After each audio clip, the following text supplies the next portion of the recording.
और बहरी जहाज के साथ आलमी समंदरों से हिरासत में लिए गए 6 पाकिस्तानियों को मिस्री अदालत ने सजाए मौत सुना दी। मुतासरा अफराद में कराची का राहिल भी शामिल है, जो 4 साल कबल शादी के 1 माह बाद जहाज के साथ सूडान के लिए निकला था, लेकिन जहाज से हेरोइन और आइस बरामद होने पर मिस्री नेवी ने उसे हिरासत में ले लिया। राहिल के अहले खाना का दावा है कि उनका बेटा बेकसूर है और हुकूमत उसकी वापसी में उनकी मदद करे। कराची से देखिए शाहरुख शाह की ये रिपोर्ट।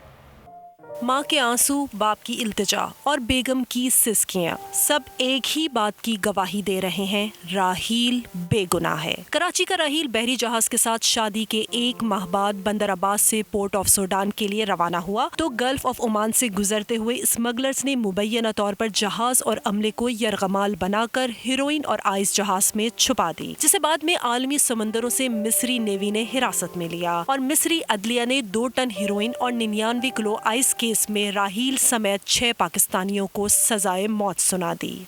अब उनके से हमारी बात हो रही थी कि बीच में उनसे राब्ता बिल्कुल कता हो गया। कुछ अरसे बाद हमें न्यूज़ मिली इजिप्ट से फेसबुक में, तो हमारा दिल जो है धड़क के रह गया। ख़ानदान के अंदर सबसे प्यारा बच्चा और सबकी इज्जत करने वाला, और इसने बहुत स्ट्रगल किया है अपने, यही उसके ऊपर बस उसकी एक ख्वाहिश थी कि मैं कैप्टन बनूंगा।